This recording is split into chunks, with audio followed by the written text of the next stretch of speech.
Snoop is just really hilarious. Snoop Dogg is funny, yeah. He's doing all these things. You performed. Yeah. Get your life right. Stop worrying about mine. I'm cool. I'm together. Still a black man. Still 100% black. This time, his target was Snoop. Katt accused him of selling out, or as he put it, turning into a political dog. No sugarcoating, no jokes. Katt looked at Snoop and basically said, "Your career down the road, people might not want to book you in Texas, Arizona, or California." That wasn't shade. That was a warning shot. Then he doubled down. "Wouldn't that be fantastic? Let that happen." The room felt it. This wasn't clout chasing. This was a message with weight. When Katt talks, he's not chasing attention. He's saying what he believes is the hard truth. Your career down the road. People might not want to book you in Texas or Arizona or California. Wouldn't that be fantastic? In his view, Snoop is walking a risky line, caught in a dirty game where loyalty, power, and truth don't mix clean. Katt's been on a tear lately, calling out fake smiles and quiet backroom deals all across Hollywood. Steve Harvey, Cedric the Entertainer, D.L. Hewley, nobody gets a pass. But the moment he said Snoop Dogg, the energy shifted. Because Snoop isn't just another celebrity, he's a symbol. A legend who climbed from death row records to daytime TV, from the block to the White House. And that's exactly why this warning hit harder than the rest. And remember when Snoop once said, "I don't know political stuff," during the government shutdown? That was the old Snoop. Raw, unfiltered, speaking for the people. According to Katt, that version is gone. In his eyes, somewhere along the way, the dog stopped keeping it real and started playing nice. This isn't the Snoop who stood firm during the death row days. This is the Snoop chilling with Martha Stewart, popping up in insurance ads and pet food commercials. So what happened to the dog that made the streets proud? The one who stood for something bigger than fame? In Katt Williams' view, the Snoop we're seeing now is way too comfortable around politicians and big money CEOs. And to Katt, that's not growth, that's betrayal. He doesn't call it leveling up, he calls it selling out. The same man who once rapped about surviving the streets is now shaking hands with the very system he used to challenge. That's why Katt is so fired up. He feels like the real Snoop Dogg got lost somewhere between fame and money. But don't get it twisted. Katt has always given Snoop his respect as one of the greats. He said it himself.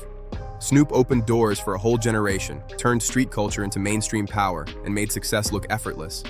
But in Katt's eyes, somewhere along the way, Snoop lost what made him special. That raw authenticity, that fearless energy, that voice that spoke loud for the streets. Back then, Snoop stood against the system, not posing for pictures next to it.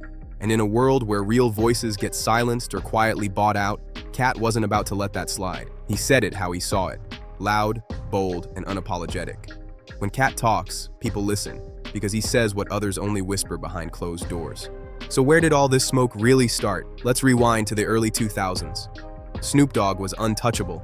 He survived the death row chaos, dodged industry traps, and built his own empire from the ground up. He wasn't just a rapper, he was a movement, respected by Jay-Z, Ice Cube, 50 Cent, and just about everyone that mattered in hip-hop. He was the cool-headed OG, the big uncle everybody respected. But over time, things started shifting. Fans noticed it first. Snoop began popping up at political events, smiling with power players, speaking up for some people, and staying quiet about others. He backed brands, politicians, and causes that didn't sit right with fans who'd been rocking with him since day one. That's when Katt said he saw the warning signs, the kind that make you question whether someone's still real or just playing a role. And that's when he dropped one of his coldest lines ever. When they can't control you, they cancel you. And when they can't cancel you, they recruit you. That line hit hard. In Katt's eyes, that's exactly what happened to Snoop. The industry stopped trying to silence him and instead pulled him into the system. The real tension showed up when Katt watched how Snoop handled major hip-hop moments. When artists were getting pushed out, Snoop stayed quiet. And to Katt, that silence said everything. When people started exposing the darker side of the industry, Snoop played peacemaker. When talk of exploitation came up, he went quiet again. That didn't sit right with Katt, especially when real issues were hitting the culture hard. But let Hollywood roll out a red carpet or throw a flashy celebrity gala, and there's Snoop, front and center, smiling for every camera. To Katt, that wasn't loyalty. That looked like protecting a position, not the people. And that cut deep, because Katt built his whole career on speaking truth. Seeing that kind of silence from a legend like Snoop felt like betrayal. So when Katt said, "I'm sending Snoop his last warning, stop being a political dog," it wasn't just talk. That was a direct challenge.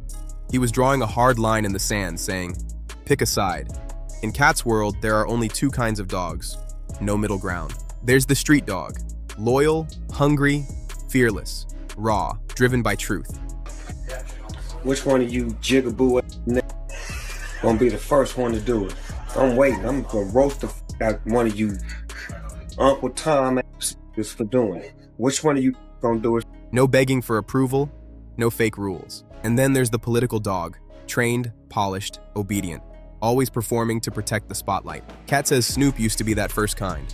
Wild, real, unpredictable, a true voice of the streets. But now, in his eyes, Snoop is moving like the second, a man protecting the system instead of challenging it. And that's the shift Katt refuses to ignore. And honestly, it's hard to pretend there isn't at least some truth in what Katt is saying. Snoop is on TV more than he's in the studio. Cooking shows over community talks, selling products instead of pushing messages. At this point, he's become a full-blown brand, one of the biggest on the planet, no doubt. But the real question is, at what cost? And don't get it twisted, Katt isn't hating on growth. He's asking a real question. What kind of growth is this? Did Snoop grow as a man, or did he just grow as a brand? Because those two aren't the same. And when that question comes from someone like Katt Williams, it hits different. He doesn't care about fame, approval, or Hollywood applause. Hollywood has tried to shut Katt down, blacklist him, clown him, even lock him up. And he never stopped talking. Arrested, banned, mocked, he stayed loud and raw with his truth. That's why people trust him. He's got nothing to lose and no strings pulling him. What really scares him is a world where people stop speaking truth out loud. And this is where it gets deeper. There's real history between Snoop and Katt. Same culture, same era, same West Coast energy. One in hip-hop, one in comedy. Both respected by the streets in the 2000s. Snoop always showed Katt love. Radio shows, comedy events, interviews, real mutual respect. But over time, that vibe shifted. While Katt was calling out Hollywood fakes by name, Steve Harvey, D.L. Hewley, Cedric the Entertainer, Snoop stayed quiet. And what made it worse in Katt's eyes was seeing Snoop smiling in photos with the same people being called out. That contrast is what made Katt start questioning everything, like nothing ever happened to Katt. To him, that wasn't loyalty. That was betrayal dressed in designer clothes. Because if you really stand on truth, you don't stay silent when the world needs your voice the most. That's when Katt drew a hard line and said, "You can't be for the people and still shake hands with the puppeteers." That line was sharp, and everyone knew exactly who it was aimed at. Katt didn't sugarcoat it. He wanted that message to sting. And let's be real, this isn't the first time Snoop's been accused of switching sides. Back in the death row days, Snoop was ride or die for the streets, loyal, outspoken, never backing down. But after Tupac's death, things shifted. Snoop distanced himself from Suge Knight, stepped away from the chaos, and formed new alliances. That move still has people debating where his loyalty really stands. After leaving death row, he linked with Master P at No Limit, then slowly moved corporate, and eventually straight into the Hollywood spotlight. Snoop has reinvented himself more than almost anyone in the game, and that adaptability is a big reason he's still winning today. But that same flexibility is also what made people start side-eyeing him, wondering if the dog who once barked for the streets was now barking for the system. Katt isn't trying to tear down Snoop's success. He's not jealous. He's questioning the soul behind it. In his eyes, it's simple. You used to lead us, now you follow them. And for Katt, this isn't about fame or money. It's about integrity. He believes Snoop stopped being the voice of the people and became a polished brand playing by Hollywood's rules. Snoop hasn't responded directly, at least not yet. But the internet definitely has, and it's split right down the middle. One side says Katt is just hating, bitter, mad at anyone who made it mainstream. They argue Snoop is doing exactly what a smart businessman should do: evolve, adapt, survive. To them, this is success. The other side is riding with Katt. They say he's the only one brave enough to say what people have been whispering for years. That Snoop's been playing both sides, talking real while living corporate, preaching loyalty while moving with whoever's cutting the biggest check. And maybe both sides have a point. Because this situation isn't just about Katt and Snoop anymore. It's bigger than both of them. It's about what happens when fame and authenticity crash head-on. Snoop represents survival. The man who made it out, stayed relevant, and built a massive empire. Katt represents rebellion, the one who refuses to bow down, even if it costs him everything. It's two worlds colliding: play the game or expose the game. And right now, Katt is making it clear he believes Snoop has gone too deep into the system to come back clean. When Katt dropped that warning, it hit like thunder. Loud, bold, impossible to ignore. It felt like a storm building. Behind the scenes, fans started decoding what Katt really meant. Was he warning Snoop about karma? About the price you pay when you trade purpose for politics? Or about the danger of playing both sides? Because sooner or later, both sides turn on you? Some people think Katt is just fed up, tired of watching legends he once admired get comfortable inside the same system they used to call out. That's why one of his lines hits so hard. The moment you stop talking for the people stop talking for you. That's the message he's sending. No matter how rich, famous, or iconic you become, if the streets stop feeling you, you've already lost. That's why this warning feels personal. It's not just about one rapper or one moment. It's a message to every entertainer who forgot where they came from. Don't let the system turn you into something you're not, because once they control your voice, they don't need you anymore. And buried under all the smoke and drama is the real truth. Fame is tricky. Snoop has been everything.